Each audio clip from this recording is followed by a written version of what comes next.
जिस इंसान को चलना ही ठोकरों ने सिखाया हो, उस इंसान को तोड़ना मुश्किल ही नहीं, नामुमकिन हो जाता है।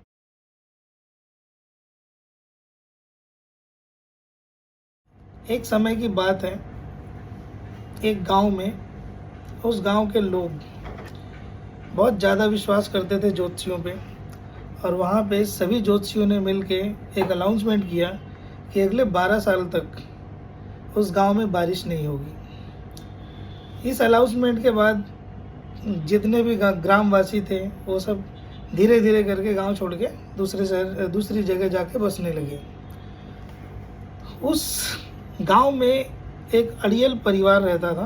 परिवार का मुखिया था, एक्चुअली वो अड़ियल था।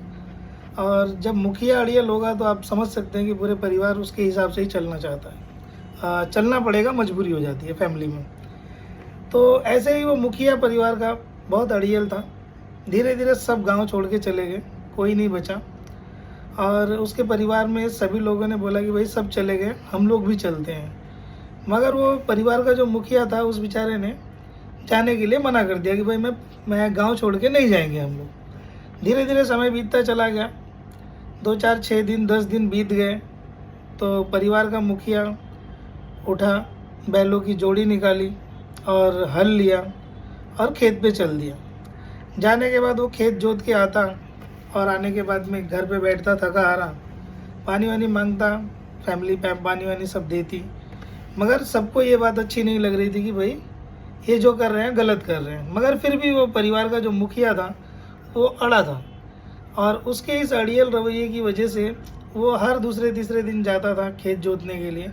एक दिन बैलों की जोड़ी लेके गया और जाने के बाद जैसे ही उसने हल लगाया होगा, आसमान से एक बादल का छोटा सा टुकड़ा उधर से गुजर रहा था। गुजरने के समय में जब उसने देखा कि मतलब ये जो परिवार का मुखिया है वो हल चला रहा है, तो उसने बादल के टुकड़े ने आवाज़ दी कि ऐ मूर्ख इंसान, तू ये क्या कर रहा है? और तेरे इस गांव में तो ज्योतिषियों ने अनाउंसमेंट कर दिया है कि भाई अगले 12 साल तक बारिश नहीं होगी, तो तू ये क्या कर रहा है, खेत जोत रहा है? तो उस अड़ियल मुखिया ने एक बात बोला कि मैं मेरा कर्म कर रहा हूँ और मैं ये सोच रहा हूँ कि कहीं ऐसा ना हो कि मैं हल चलाना ही भूल जाऊँ। अगर मैं हल चलाना भूल गया और कभी बारिश हुई तो फिर अनाज कैसे होगा?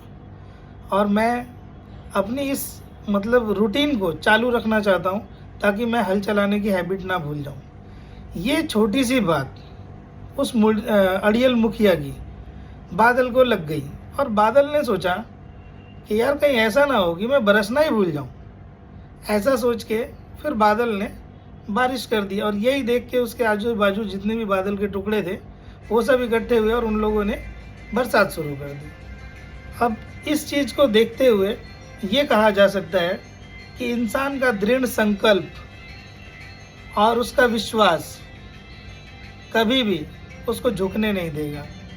बस इसी कहानी के साथ मैं आज आप सबों को प्रणाम, सत श्री अकाल, नमस्ते, जय हिंद, भारत माता की जय। इसी के साथ मैं विदा लेता हूँ। नेक्स्ट कहानी में फिर मिलेंगे। जय हिंद।